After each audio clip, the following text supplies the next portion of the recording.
Hello everyone. Have you ever made a decision in the blink of an eye, only 2 seconds guess it later, or spend hours analyzing a problem, wishing you could think faster?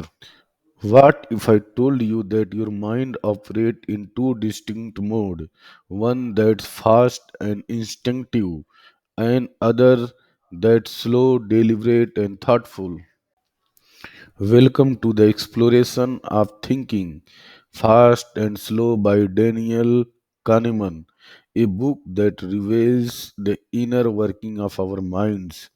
Today, we are diving into real life example to understand these two systems of thinking and how they shape our decision. But first, let me ask you a question. Imagine you are driving to meet a friend. They are 60 kilometers away, and you are driving at a steady speed 60 kilometers per hour.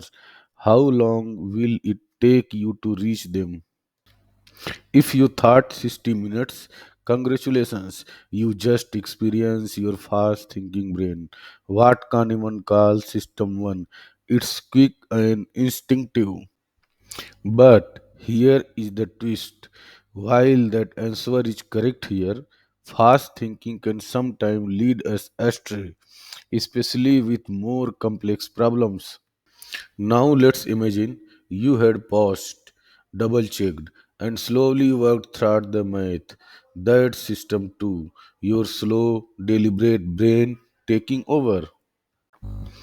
Today, we will uncover how these two systems interact, sometimes helping and other times confusing us. We will some learn how to harness them to make smarter decisions in everyday life. Let's start with system 1, your fast automatic thinker. Imagine seeing a picture of a smiley face instantly. You recognize it is as happy, no effort required. This is system 1 in action, quick and emotional. But this speed comes with a catch. System 1 rely on mental shortcuts. While these shortcuts are handy, they can mislead us. For example, after watching a news story about plane crashes, you might feel flying is dangerous, even thought it is statistically far safer than driving. This is called availability bias.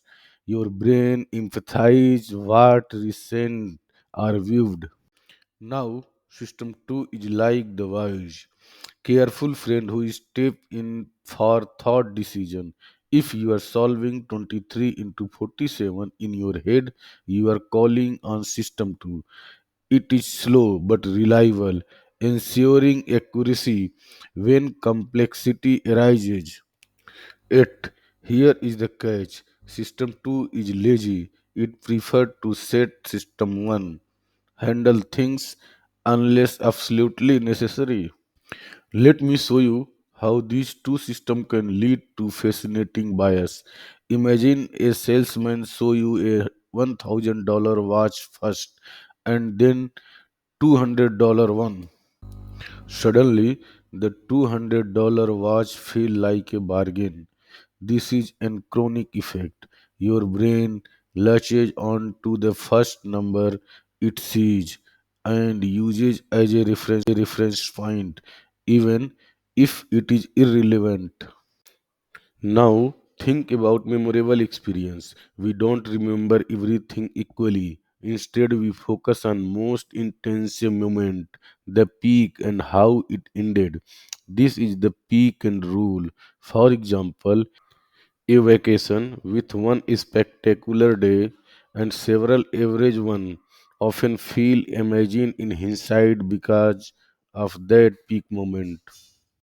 So, if you're designing an experience, a presentation, a dinner, or even a vacation, always aim to end on high note.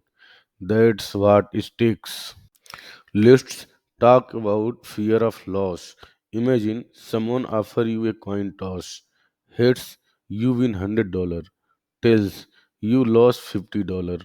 Most people decline, even thought the odds are fair. Why?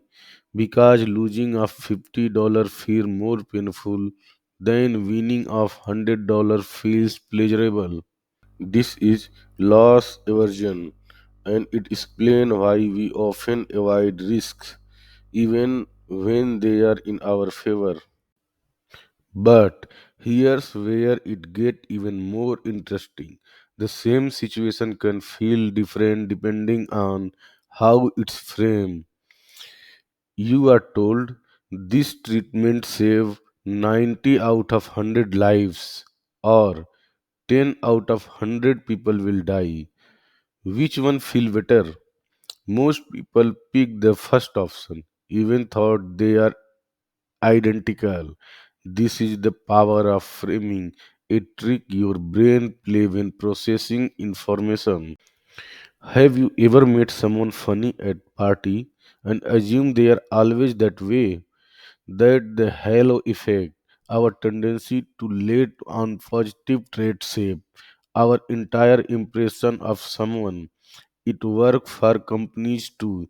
If you love one product, you might assume all their products are just as good. Is failure that's not always true.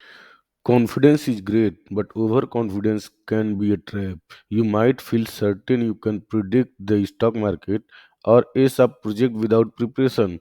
But as Kahneman warned, even experts often overestimate their abilities. Recognizing what you don't know as a superpower. Seek out of other perspective before making major decisions. If you enjoyed this journey into human mind, please like, share, and subscribe to Knowledge Lab. Together, let's keep exploring the secret to meaningful life. Thank you for watching, and I will see you the next one.